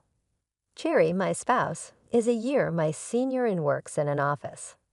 8 years have passed since we exchanged vows, and our daughter Sarah was born soon after. Since then, juggling obligations to family and career has been a busy part of life. We're going to see my mother in the hospital today. Sarah greets us with, "Hey, Grandma. It's been a while." Sarah's mother gives her a kind smile and runs her fingers over her hair. She appears weaker, and her once vibrant visage appears a little muted. A man dressed in a suit is standing next to her bed. When our eyes connect, he nods to me and walks out of the room silently. "Who was that, Mom?" Curiosity sparked, I inquire. "Oh, it's just a person I know." She tells me, nothing to worry about, in a soothing manner. And with that, she looks up at us. Hey Cheryl, how are you? And what's Jerry's status? She grins and her kind blue eyes sparkle, reminding me of the courage she's always displayed. She got to know my dad when he was employed in the import-export industry abroad. She moved to marry him in Canada and started the difficult task of parenting a child in a foreign land. They overcame it together in spite of the challenges, which is evidence of their love and resiliency. My mother was my best teacher when I was a child, imparting in me the morals and knowledge that allow me to become a teacher today. I have the utmost gratitude for my parents' caring and encouraging upbringing. My mom has been managing her health problems and many hospital admissions since my father tragically died away a few years ago. After a while, she gave a cousin ownership of the family company, and these days she spends most of her days in the privacy of her hospital room. Mom, I'm doing well. Do you require anything at all? During one of our trips, I inquired. She says, just having you and Sarah here is more than enough, and her grin makes me happy. Following some time spent catching up, Sarah, who is now at that difficult stage of developing independence, excitedly provides updates on her studies and the most recent book she has read. I see a brilliant and honest youngster in her, even without my biased parent goggles, and I'm happy of how she's developing. Jerry says, "Hey, welcome back," when Sarah and I get home. How is my mother faring? Same as usual, I reply, then ask him how his day went. How did your seminar go? It was reportedly an excellent one. Jerry has been going to lectures lately about leaving his work to launch a side business. Despite the fact that we are getting by well on my teaching salary, it appears like he is wanting more money. His increasing fixation with monetary rewards, which I believe he inherited from his parents, worries me. They have never been big on presents, not even for holidays like Christmas. Instead, they frequently ask us for little loans. Fortunately, they live far enough away for us to not see each other very often. Jerry helps out around the house, so things are still doable. Our modest existence with my mom, Jerry, and Sarah gives me comfort. Then everything changed one day when the hospital called. Mom was in critical condition when her health unexpectedly declined. We hurried to be with her. Cheryl, I've always wanted you to be happy, she continued, looking at me with what was left of her strength. Observe Sarah. Her comments stuck in my head as we acknowledged her precarious condition. She said, "She means everything. I love you," before passing away. These kind words were left for us by my mother, who had given her entire life to raising me and who had loved Sarah more than anything. Seeing her calm face during the burial brought me to tears, and Sarah, who was at my side, started crying too. A while after Mom died, I received an envelope from a legal practice with an odd return address on it.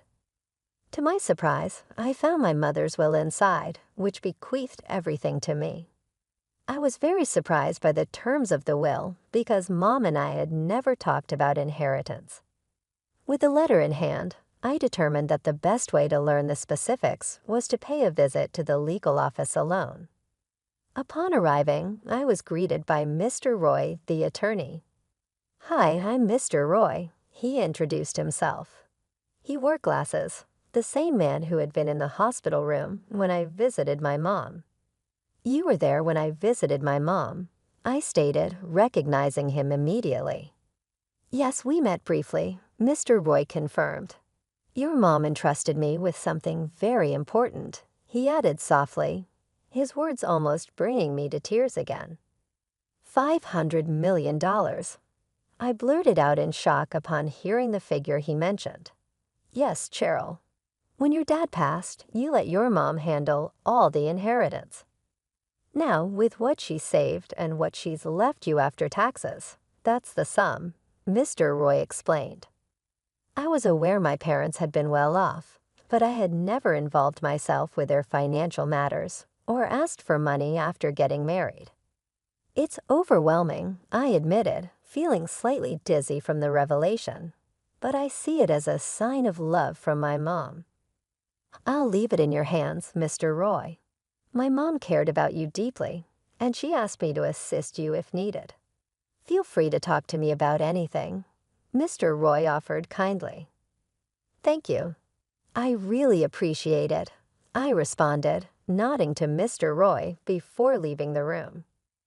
As the 50th day memorial of my mother approached, Jerry, my husband, began to mention my mother's inheritance frequently. He knew they had been wealthy when we married, but his constant probing became increasingly uncomfortable, especially during my mourning period. Whenever I asked him to drop the subject, he would oblige, only to subtly bring it up again later. His persistence felt intrusive and out of place. As I tried to navigate my grief at her mother's memorial, the atmosphere was already emotionally charged when Jerry's in-laws added another layer of complexity. Her father-in-law approached her with an offer. Cheryl, if you're worried about handling the inheritance, we're here to help. We've been through inheritance disputes. They can get pretty complicated, especially with unmarried siblings involved. Her mother-in-law joined in, eager to assist. We're here for you, Cheryl. Despite their offers, Cheryl felt uneasy about involving them, as she had never relied on them in financial matters before. She managed only a vague response, as they seemed to assume she needed their help. 2 months after her mother's passing, Jerry broke his silence on the matter. His sudden inquiry, "Have you gotten your mom's inheritance yet?" sent a chill through Cheryl. She hesitated before replying, "Not yet." It's a complicated process, but Jerry, seemingly frustrated, quickly ended the conversation and went to bed, leaving Cheryl with a sinking feeling. The next day, while Cheryl and her daughter Sarah were cleaning up after dinner, the doorbell rang. Sarah scurried to answer it, and Cheryl, peeking from the kitchen, saw her in-laws arriving with Jerry just returning from work. "Why are they here?" Cheryl whispered to Sarah, feeling a mix of surprise and anxiety. "It's okay, Mom. I'll go to my room," Sarah said, dashing off nervously as Cheryl greeted her in-laws at the door. Her father-in-law, Mr. Roy, burst in cheerfully, not waiting for an invitation. He grabbed a beer from the fridge and announced, "We're here to celebrate. You inherited over $500 million. We've even started building a duplex for all of us to live in, complete with your dream kitchen. Be happy, Cheryl," her mother-in-law added dreamily. Just imagine a beautiful duplex. Cheryl stood there overwhelmed, not only by the news of her inheritance, but also by their forwardness, and the realization that decisions were being made about her life and finances without her consent. The situation was quickly spiraling beyond her control. I found out that Jerry had unilaterally decided to put down half of our savings and some of the money his parents had saved up for a loan, all in his name, but expected it to be covered by my yet-to-be-received inheritance. He beamed with a mix of pride and anticipation as he announced his plans. "I've quit my job, and I'm starting a business with your inheritance," he said as if it was all settled. I was stunned. Wait a minute. What's going on? I haven't even received any inheritance yet, and you're talking about quitting your job and building a duplex. Let's not beat around the bush. It's clear you have an inheritance, Jerry argued, suggesting a celebratory trip to Hawaii amidst the unfolding chaos. As the conversation continued, it became evident that Jerry and my mother-in-law were on the same page, both eerily aligned with Mr. Roy's plans. Jerry, with a tone tinged with condescension, laughed. "You're being miserly, Cheryl. We looked into it because you kept saying you hadn't received the inheritance yet. If you don't claim it within 2 months, you can't refuse it, so you've definitely inherited it." With everyone assuming control over funds, I hadn't even claimed they started making plans for living comfortably off my supposed inheritance. Over $500 million, according to my father-in-law's rough estimate. Thanks, Mom, and make sure to arrange money for the duplex in my capital, Jerry said, seemingly oblivious to how overwhelming and inappropriate his demands were. Hearing Jerry speak like that left me reeling. I was furious and deeply hurt by their entitlement to my mother's legacy, intended for me, not for their lavish fantasies. Sarah, who was still in the other room, was my main concern as I tried to maintain my composure. Needing to escape, I excused myself. I'm stepping out for a bit. They hardly noticed, engrossed in their discussion about the inheritance. I left the house and walked to the local hilltop park. The night air was brisk. As I reached the solitude of the park, tears began to flow. Alone, I cried silently, the cool air mixing with the hot tears streaming down my face as I grappled with feelings of frustration and exploitation amidst the turmoil. Thoughts of a potential divorce surfaced, but the image of Sarah held me back. My mother's parting words, "Take care of Sarah above all else," echoed in my mind, grounding me in my resolve to protect her happiness and well-being above everything else. As I wept on the hilltop, someone approached me. Startled, I looked up to find a gentle presence whose soft words brought a measure of calm. Feeling the newfound resolve after that night, I called my husband and in-laws to meet at a restaurant that offered private rooms. As soon as I arrived, Jerry blurted out, "So you're back home. Did you withdraw the money? Cheryl, you shouldn't just leave without telling your husband." Ignoring their insinuations, I placed a document on the table. It was a filled-out divorce notice. Jerry's face drained of color as he stammered, "What? What's this?" "I want a divorce," I said calmly but firmly, cutting through the tension. Jerry's panic was evident, and my in-laws exchanged anxious looks. "You can't just leave us like this," Jerry exclaimed. "Ever since you inherited from your mom, you've become so greedy," he accused. I looked them straight in the eyes. "Ever since I inherited, you've been out of control, quitting jobs, planning to live off my money, using my savings to fund my dreams, and now planning extravagant trips without consulting me. Tell me who really changed when the money came into the picture. You can't just divorce me out of nowhere," Jerry argued, his tone desperate. "Half of everything is mine, including our savings and half of the inheritance." As they pressed in with their demands, the door suddenly opened. Sarah and attorney Mr. Roy entered, bringing a sudden hush over the room.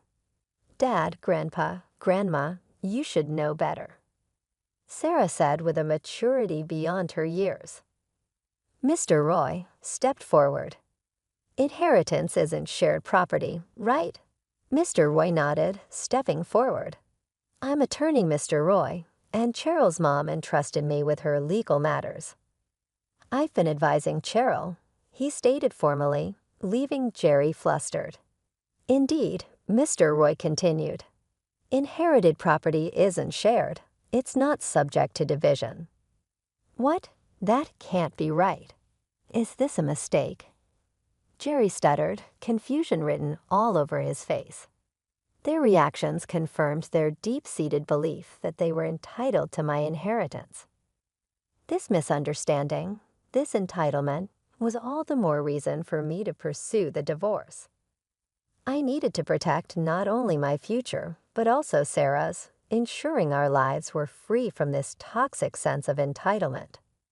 "I'll stick by you no matter what," my husband shouted, his eyes bloodshot, his voice disregarding the gravity of the situation. "Stop it." Sarah intervened calmly, a quiet strength in her voice that cut through the tension. "Ever since Mom inherited, Dad hasn't thought about her once. Grandpa only cares about the money. They never even mention me. I can't see them as a family anymore."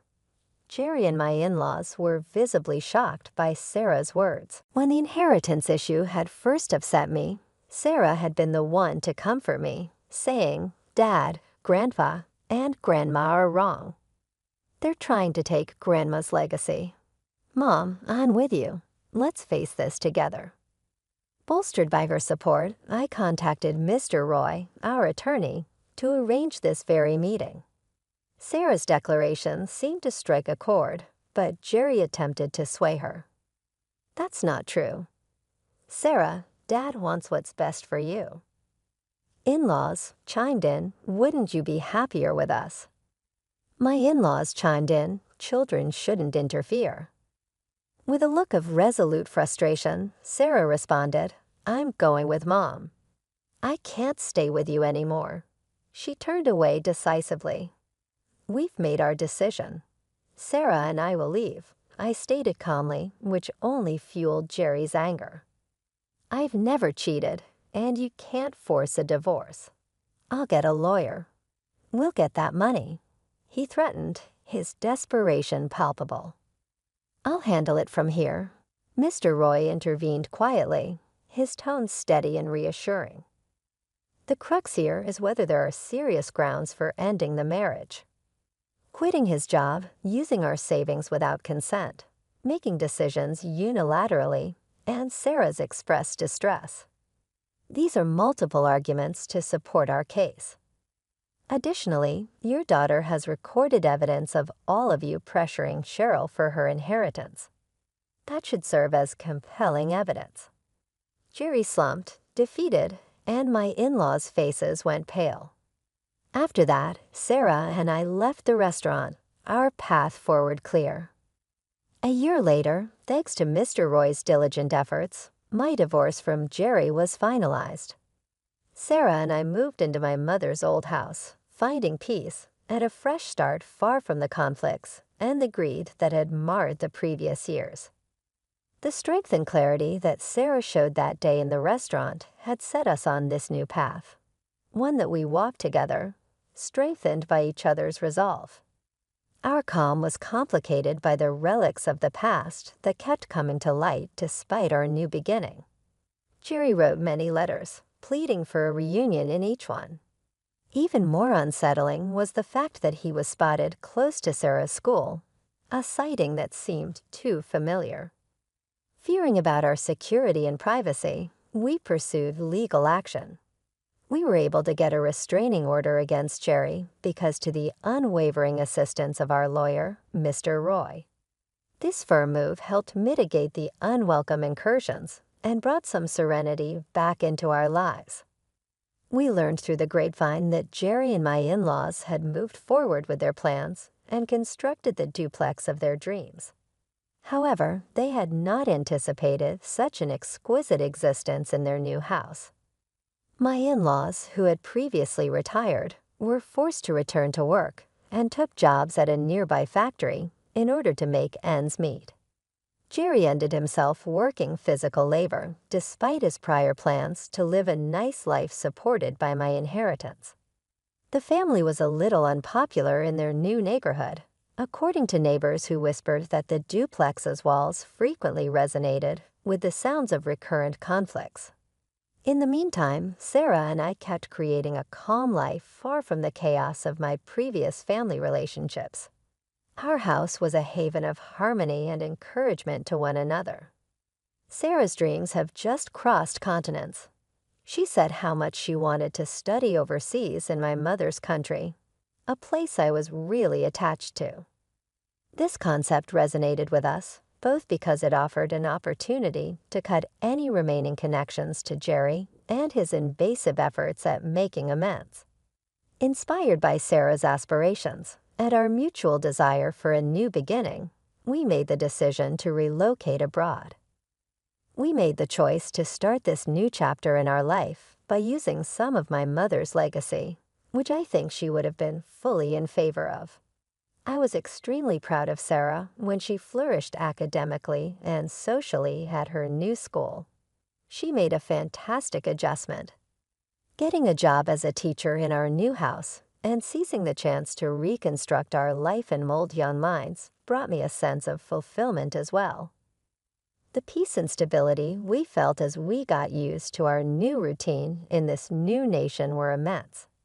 Every calm day strengthened our resolve to move on from the past and look forward to the future with optimism. With hope for the future and confidence in our ability to assist one another, we eagerly anticipated starting our adventure in this new country.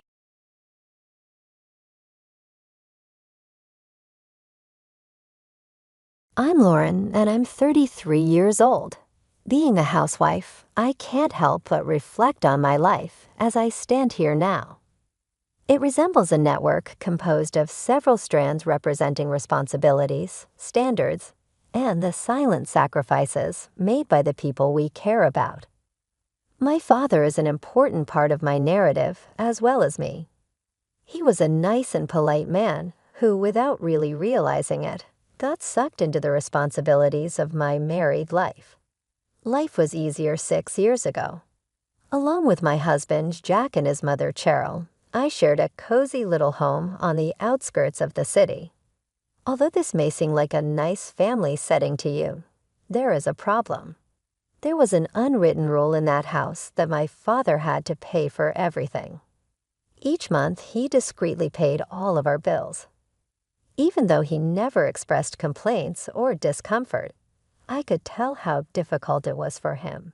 It was difficult to live with Jack and Cheryl. It resembled tightrope walking. Cheryl never concealed what she expected, even with her cutting remarks and forceful presence. "This way, Lauren, it's better," she would frequently comment. "It keeps the family comfortable, and your father can afford it." Her voice always indicated that this was more of an order than a request. Jack, for his part, remained silent and let events unfold. His quiet was insistent, as though he already agreed with all that was said without having to express it. I believed in the promises I made to Jack when we were married, and I loved him, even if it was difficult. I stayed in that house because of it, holding out hope that something would improve. I hoped for a change every day. I was hoping for a sign that things would turn around, and that we might truly become a family, bonded by love rather than possessions. However, I knew in my heart that I was clinging to an unreal fantasy. It was a fiction, and the weight of unwritten guidelines and forced grins was gradually crushing it. I can't believe how much those years shaped me as I sit here reflecting back on them. They imparted to me lessons on resilience and the bittersweet realities of family and love. But I still had a long way to go in living my toughest life. Everything started with a phone call that had a profound impact. My world collapsed on the day my father passed away. I recall every little thing as though it were yesterday. I hurried to the hospital after receiving the urgent phone call. It felt like they were mourning with me since the hallways were deserted and chilly. My father passed away before I could say goodbye to him due to an unexpected heart attack, despite the medical professionals' best efforts. He died, and I was enveloped by intense sadness for several days. Not only did I lose my father, but I also lost the cornerstone of my existence. He had been my pillar of support, the silent power that got me through every trying time. I felt adrift without him. After then, everything was different. My father had always supported me, and now he was no longer with me. Not only was I grieving for him, but I was also missing the security and stability he had given. I felt as like everything in my world had changed, and I didn't know how I would manage without him. I had a disoriented feeling, as though I was adrift in an uncontrollably turbulent sea of feelings. My father's attorney called me during this trying period. I was invited to his office to discuss my father's will with him. It seemed unnatural for me to consider making a will when I was still in mourning. Everything appeared cold and structured when I got to the lawyer's office, which was the exact opposite of how I felt. The lawyer went over what my father had left for me, his only child, as I sat there in quiet. He informed me that I had been bequeathed $80 million by my father, along with a stunning home in one of the city's most exclusive areas. The sum of money was so enormous that it appeared unreal. It was hard for me to believe. I even harbored a small yearning that there had been some sort of error. I felt this bequest was a big burden when I returned home. I could sense a difference as soon as I walked through the door. My mother-in-law, Cheryl, had changed her customary expression on me from one of calculation and coldness to one of avarice. Her voice brimming with contrived pity, she cornered me in the living room. "Lauren," she began, but her tone quickly hardened and demanded, "You must give Jack the home and move the $80 million into my account. It's in the family's best interests." Her demand hovered like a heavy fog in the atmosphere. My mother-in-law wasn't providing me with any consolation or support, and I was still dealing with the grief of losing my father. Rather, she viewed this as an opportunity to take care of her kid and herself. The arrogance of her to expect me to give up all my father had left me was beyond me. It dawned on me then that their generosity had never been genuine. Rather, it had lasted as long as my father could support us. I spoke with more strength in my voice than I actually had, saying, "I can't do that, Cheryl. My father gave me the house, and that money is his parting gifts. Nobody can take that away from me, I promise." Cheryl's countenance first twisted with amazement, then became angry. With a menacing tone in her voice, she took a step towards me. "Lauren, you're going to regret this choice. I swear to you that." The home felt smaller as I stood there, not bowing to her demands. I had the impression that the walls were closing in on me, that a storm was approaching. For the first time, I had defied Cheryl, but I was unsure of the price. I prepared myself for whatever came next, since I knew that my life was going to be completely flipped upside down. The consequences of my choice were severe and swift. The house I lived with Jack and Cheryl turned into a war zone in a matter of days.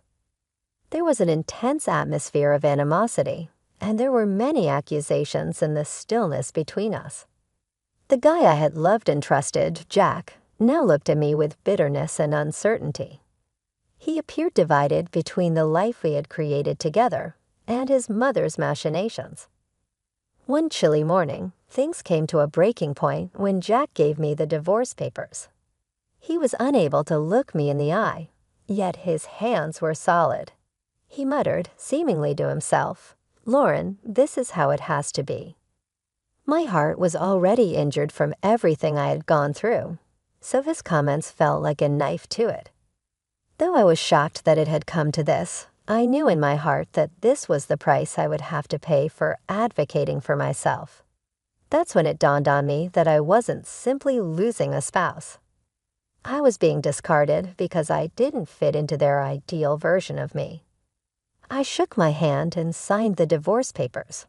More than just a mark on paper, my signature signified the close of one chapter in my life and the beginning of an unknown one. Cheryl was waiting for me in the doorway, grinning smugly as I picked up my belongings to depart. "You brought this on yourself," she continued, her harshness evident in her voice. Her remarks hurt, but I said nothing. Knowing that I was leaving behind a life in which I was never truly respected, I simply continued packing. I moved into the house my father had left for me once the divorce was finalized, and I became an independent person. It was a grand mansion, vastly different in size from the little cottage I'd just been kicked out of. I was alone myself in this large house, with its vacant rooms and winding halls, and I was having trouble getting back to normal. Even though it seemed awkward and lonely at times, I had to remind myself that this was my new beginning when the solitude became oppressive. But problems from life continued to come my way. I found very shortly after I moved in that Jack had suffered a serious injury at work. He was a security guard when an incident occurred, breaking his leg. I couldn't help but notice the irony. He was jobless and defenseless now, but he had formerly been powerful and self-assured. Jack arrived at my home a few days later, hobbling on crutches. His expression was desperate. He appeared to be an entirely different person from the one I had previously adored. With a timid, unsure voice, he whispered, "Lauren, I need help. I'm not good, but I've made mistakes. I have nowhere else to go, and I am unable to work." His eyes were filled with agony, and a part of me wanted to assist him. He seemed to be looking to me for forgiveness and support, while he put the pieces back together. However, the scars from our history were still too recent. I could not ignore the betrayal. It was still too profound. I had discovered the hard way that, despite how painful it was to say no, I had to prioritize taking care of myself. I apologized to Jack, maintaining a calm tone of voice despite the tempest inside of me. "I am unable to. I now have to make my decision after you made yours." I felt as though I was shutting the door on my former existence when I closed the door on Jack. The last link to that traumatic chapter was vanished. It was time for me to turn my attention to reconstructing my life, not simply my house. I knew that I had to go forth, stronger and more resolute than before, since the path was mine to take alone. The quiet, empty rooms of the house my father left me no longer felt so lonely, as I became used to my new situation. Rather, they began to feel incredibly optimistic. This property offered me a fresh start with its lovely gardens and well-lit halls. There I would rediscover who I was. I was prepared for the hardships that were ahead. My past hardships had instilled in me the trait of resilience. It was time for me to take charge of my life and start living it how I wanted. This was my opportunity to become stronger and wiser and build a future that genuinely belonged to me by rising from the ashes. I started to see a different goal for my life, one that would benefit others in addition to aiding in my recovery. I considered making an inviting and secure environment for senior citizens without a dwelling of their own. My father's desire to always support the community served as the inspiration for this concept. I wanted to respect his strong desire to give back. I made the decision to build an aging residence on my acreage. In addition to giving them a place to stay, I wanted to create a vibrant, welcoming community where they could exchange laughs, knowledge, and tales. I envisioned it as a place where individuals might genuinely enjoy their senior years and feel at home. I gave the estate my whole attention and invested all of my resources and passion. I worked on every room, making sure that each space felt comfortable and welcoming. Every small detail mattered, from the first furniture to the decorations. I wanted the house to feel like a place full of warmth and kindness. The work was hard and tiring, but at the same time, it was incredibly rewarding.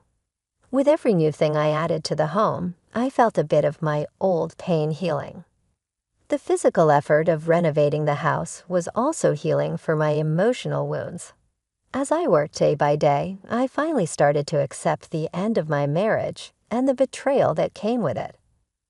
I realized that building this new home was not only creating a future for others, but also helping me move forward from my past. As the house neared completion, I started meeting the people who might move in. Each elderly person I spoke to had a unique story to share, and their faces showed a lifetime of experiences. There was hope in their eyes, and I could see they were looking forward to this new chapter in their lives. I listened closely to their stories, which were full of strength, resilience, and life lessons. Soon, the house started to fill with its new residents. The once empty rooms were now alive with conversation and laughter. One of the first residents, Mrs. Teresa May, stood out. She was an energetic 85-year-old with bright eyes and a love for storytelling. She quickly became the heart of our little community, sharing stories from her youth that were both funny and wise. Every evening, she would gather everyone in the common room, filling the space with laughter and sometimes even a few tears. One evening, while we were watching the sunset from the porch, Mrs. May turned to me and said, "It's all about making the most of every day, dear."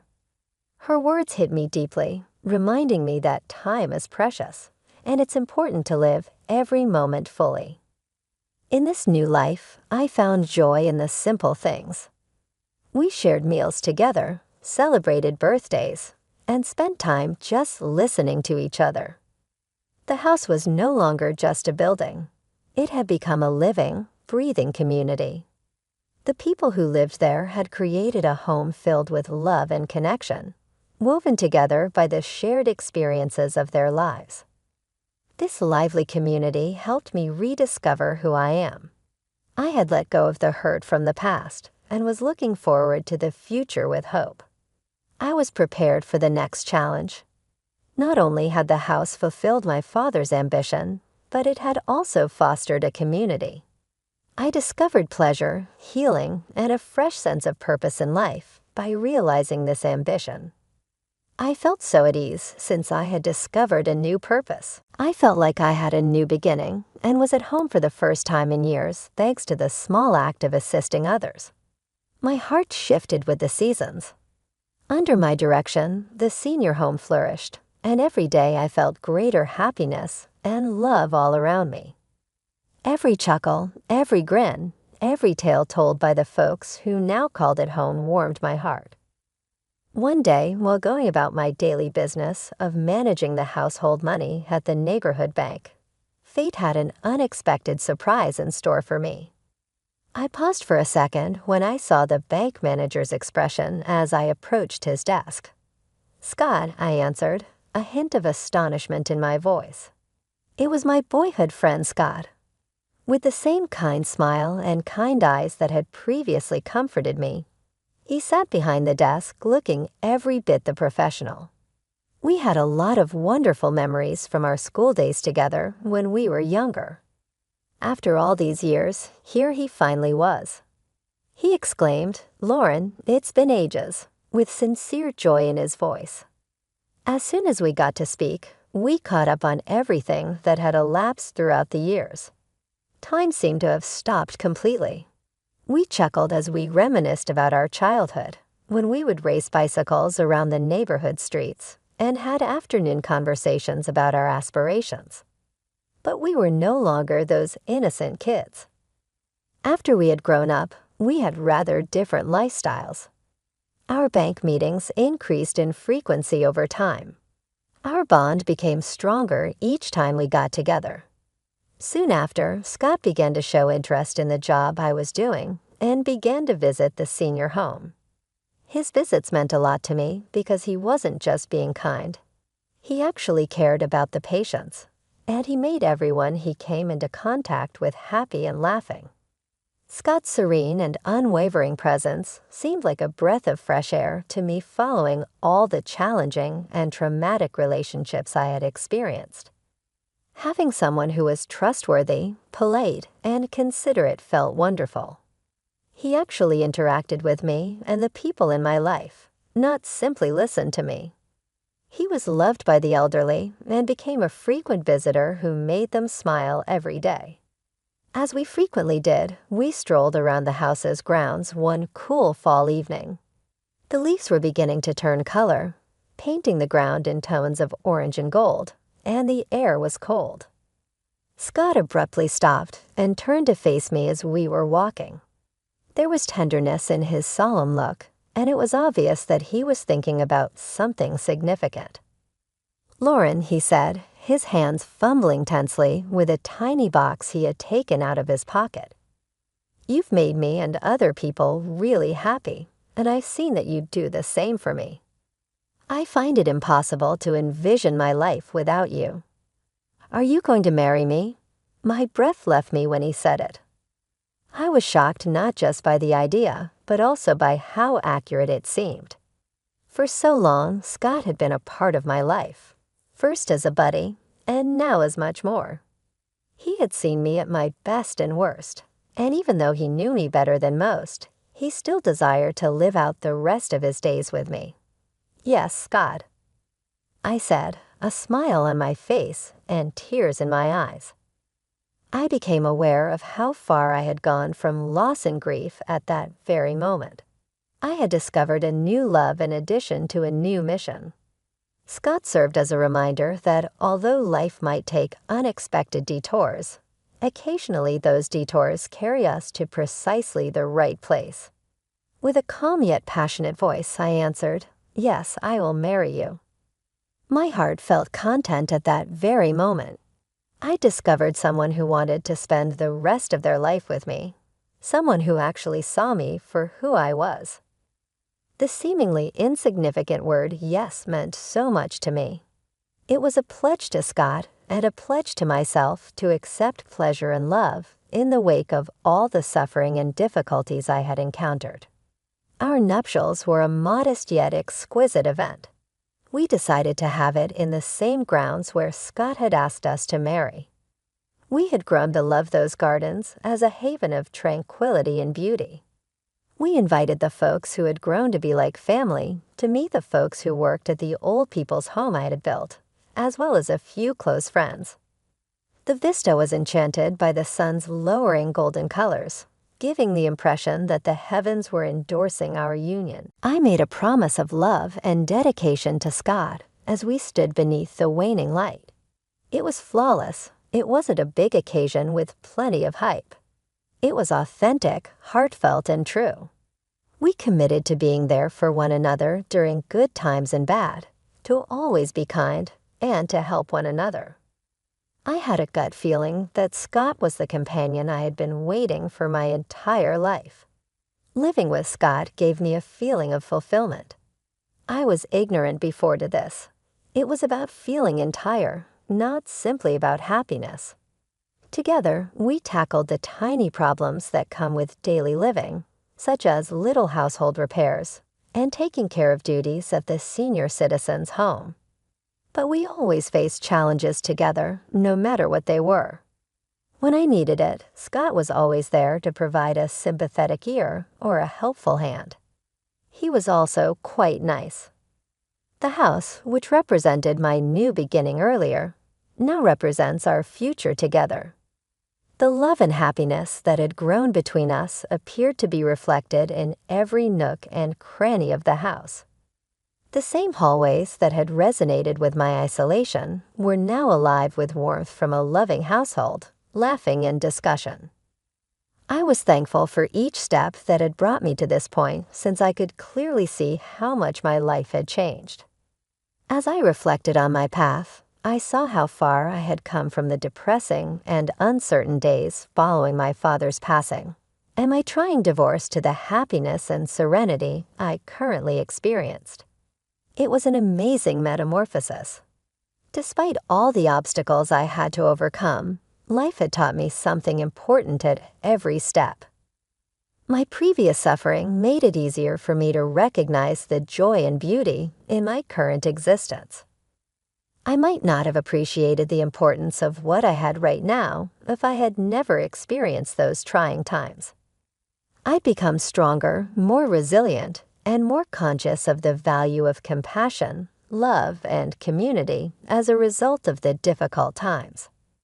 I came to understand that although life has many unexpected turns, every stride I have taken has led me one step closer to my destiny. My creation, the senior home, too became a unique aspect of our trip. It was now a vibrant community, rather than merely a location where people lived. I considered the residents to be family, and they had accepted Scott into their hearts in the same way that they had accepted me. Everyone who lived in our house, not just us, left behind a legacy of love, laughter, and memories. Every day became significant because of the feeling of connection and belonging. I used to think a lot about the strength of fresh starts. Every morning served as a reminder to me that there are countless opportunities in life.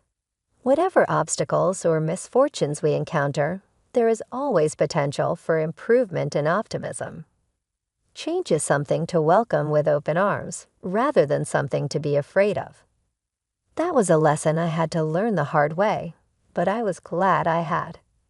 Together, Scott and I started making plans for the future, eagerly anticipating what was ahead. We had aspirations of growing the senior home and turning it into an even more welcoming haven for those in need. My father's desire was the same as ours, to keep helping others. I felt as though I was carrying on part of my father's heritage by realizing this ambition.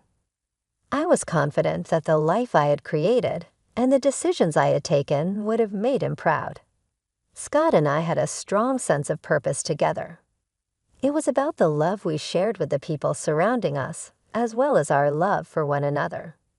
We had discovered a method to combine our delight with a purpose that offered our life more significance. Every day seemed like a gift, full with happy and meaningful experiences. I feel at ease thinking about the days that lie ahead. I have Scott by my side and a community that is built on love and respect. So I know that even though life will continue to provide problems, I have the power to overcome them. I'm excited for whatever is ahead. I have learned to welcome the changes and the chances they bring, so I am no longer fearful of what lies ahead. Ultimately, I am incredibly appreciative of everything that helped me get here, good and bad. I couldn't have enjoyed the beauty of my current existence without the sorrow. I am reminded of how far I have come with every day, and I am confident that the trip ahead will be full of love, laughter, and limitless opportunities.